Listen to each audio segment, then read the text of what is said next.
come to Las Vegas to test out the two biggest, baddest trucks you can buy, the Ford Raptor and the Ram Runner. In the early 2000s, the truck market started to shift from rock crawling to higher speed Baja-style pre-running. The manufacturers saw an opportunity to fill that niche and hopefully make a pile of cash in the process.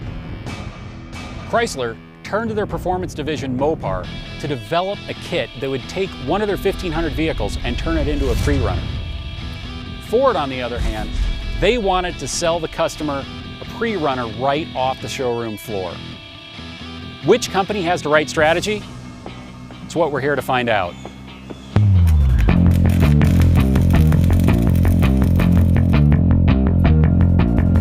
We're starting out our road loops in the Ram Runner, and a lot of you are probably wondering, why are they even bothering with road loops in off-road vehicles like this?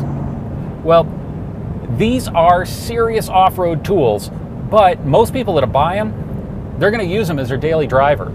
You have to be able to live with this thing unless you have the rock star status to have this trailered or helicoptered out to your off-road route. This is a little bit more off-road focused than the Raptor.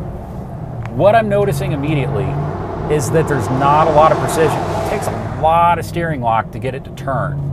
Kind of wanders around. It's tough to kind of keep it on a line. Now these big tires have a lot of grip to them, which is almost a bad thing because this thing has so much body roll. Part of that is because it's lifted, and part of that is just because the springs and the dampers are really soft. That's the kind of thing that can really wear you out when you're road driving. The constant attention to keeping it in the lane, just these little steering corrections, it's constant work. Now the Ram Runner kit doesn't include tires and wheels. Anyone after a truck this serious would probably be willing to deal with the shortcomings. However, I have a feeling the Ford is probably easier to deal with on a daily basis. The steering on the Raptor is so much more precise. You turn in and it goes. The Raptor is probably the best handling F-150 that you can buy. There's a sick and twisted part of me that wants to bring the Raptor out to a track day.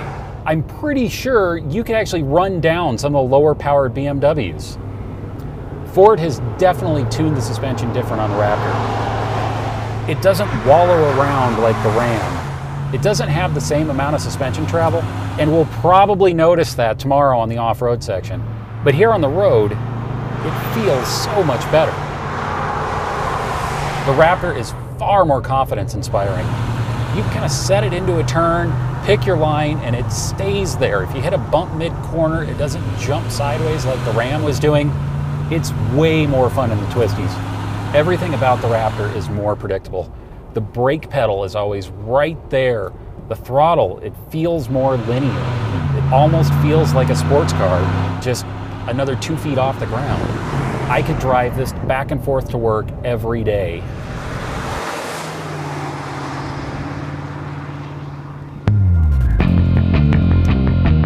We're here in the middle of nowhere, Nevada, to see what these two trucks can really do in the environment they were designed for. We have off-road racer and professional driver Joe Bacall here with us, and he is going to put these things through their paces, just like he does in the Baja 500. Joe, what exactly are we going to do today? We're going to do an autocross course. We're going to run some rock crawling. We're going to do some high-speed chicane, as well as some high-speed mogul testing. This is really going to show what these trucks are made of. Let's see how it goes. So what we're going to do right now is I'm going to go through this course and I'm kind of a little bit of talk through what I'm feeling on this Ford Raptor. As I come into some of these chicanes, you know, the steering angle itself, or main shaft angle, isn't very much. The vehicle moves, you know, pretty quickly, and it's very matched to my input. You notice the steering wheel isn't moving much. I mean, this is a pretty big, you know, turn here. mean, it's at 90 degrees and, you know, we're getting right through that corner.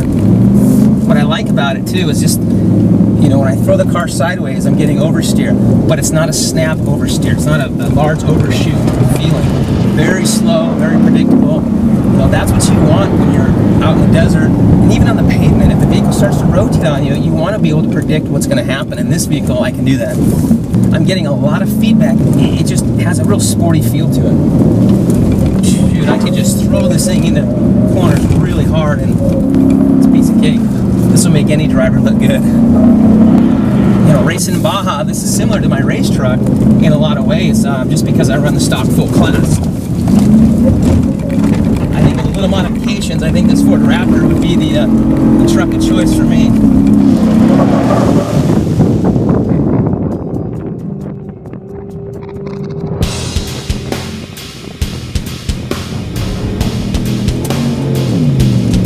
One of the things I'm picking up right now is it's going back and forth looking for the right gear. You can hear it. You know, RPMs are just bouncing. It really needs to hold that gear. I'm in drive mode, so it's a little bit expected, but I think it's excessive in this case. And I'm going to go ahead and put this in manual mode because I'm really having a hard time getting this vehicle to hold the gear. Again, even in manual mode, this vehicle will not hold its gear or its RPM. And it's apparent that it doesn't seem to like what I'm doing. Hard on the brakes. Big bump steer out of this. Wow. You know, look at how much steering angle I'm putting in this vehicle. And this thing has a lot of suspension. The Fox shocks are, you know, there's no question they're an awesome piece of machinery, but I'm going over these little small bumps here and there, and it feels a little bit too firm. A lot of head toss, a lot of movement. I got a feeling once I get into the actual hard-packed desert, I mean, I'm going to launch this truck and it's going to be no problem. It's going to soak it all up. But in this situation right now, I'm getting a lot of movement out of it.